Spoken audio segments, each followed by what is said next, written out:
La prise chère. C'est l'heure de la prise chère en ce 21 octobre 2015, jour d'arrivée de Marty et Doc dans le futur.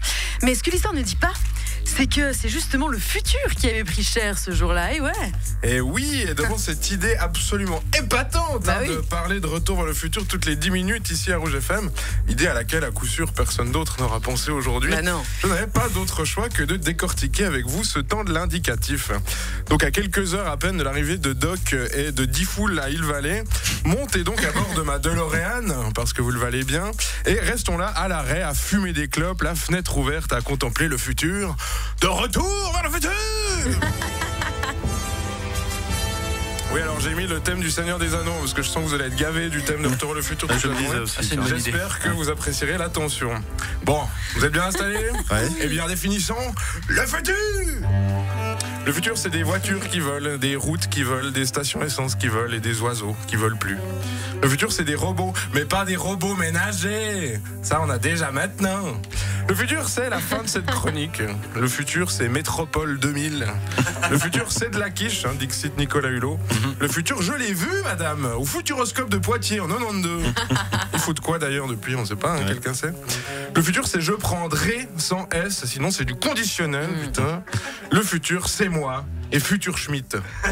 Voilà, ça ne veut rien dire, mais je trouvais que ça concluait bien la définition. Ou pas, finalement, parce que si vous vivez à Evelyn, vous vous demandez sûrement ce qu'est Retour vers le futur. Alors, définition. Retour vers le futur, c'est des films. Voilà, cultivez-vous un petit peu, merci. Le 20 octobre 2015, donc, Marty et ce vieux punk d'Emmett Brown débarquent à Hill-Valley, Californie, à 16h29 heure locale, ce qui nous fait du 23h29 chez nous, avec le décalage horaire, pour empêcher le con de môme de Marty Junior.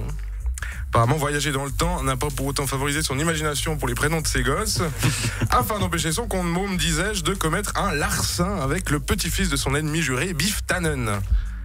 Y a rien qui vous choque là-dedans, non? Non. Non, bah alors laissez-moi vous refaire le début du film comme ça aurait dû se passer à mon sens. Pas si vite, mais de quoi vous parlez, Doc? Qu'est-ce qui nous arrive dans le futur? On va devenir des vieux cons ou quelque chose comme ça? Non, Marty! Jennifer et toi, vous êtes des gens très bien! Il s'agit de vos enfants! Ce sont eux qui vont avoir des problèmes! Ouais, mais Doc, pour changer le futur, il y a qu'à attendre qu'il arrive, non? Vous voulez pas que je note la date dans mon agenda plutôt? Ça va rien changer d'y aller maintenant, et en plus, comme ça, Biff nous vole pas la bagnole et fout pas la merde dans le passé à cause d'un almanach? Enfin, je sais pas, Nom de Zeus, Marty! Qu'est-ce que je suis con! C'est vrai en fait. Alors ce film ne sert à rien. Donc nonobstant cette idée complètement débile de changer des trucs changeables si on est un tant soit peu patient, ça reste un super film. Puis ça nous fait voir le futur comme on se l'imaginait en 85. C'est sympa de voir ces différences entre les époques, même si ça ressemble pas du tout au vrai 2015. Disons, ça aurait pu être vachement plus chiant. Imaginez si ça avait fait le voyage 1985-2015, mais à Sainte-Croix. Alors, c'est ça le futur, Doc? Oui, Marty. Alors, qu'est-ce qui a changé? Rien.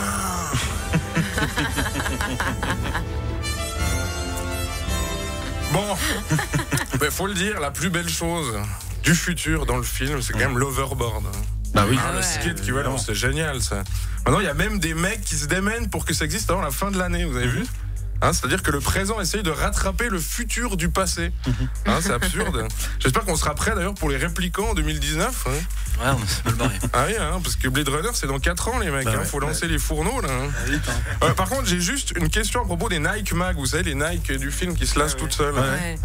Dis donc les mecs, vous croyez qu'on allait teubé en 2015 ou qu'est-ce qui se passe? On sait encore faire nous lasser, c'est bon.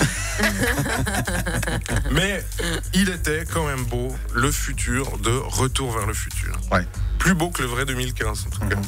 Aujourd'hui, Michael J. Fox ferait moins le malin sur son hoverboard avec son Parkinson. Et d'ailleurs, les hoverboards, ça existe en fait. Je sais pas si vous avez vu, mais... Non. Par contre, c'est pas des skates qui volent. C'est une espèce de petite planche transversale avec 2 petits trous qui sert à avancer moins vite qu'à pied en se penchant vers l'avant. Vous avez sûrement vu,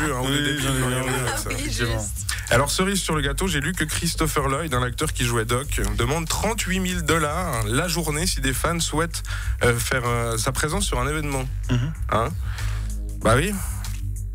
Il n'y a pas de petites économies quand on a fait que 3 films bien dans sa carrière.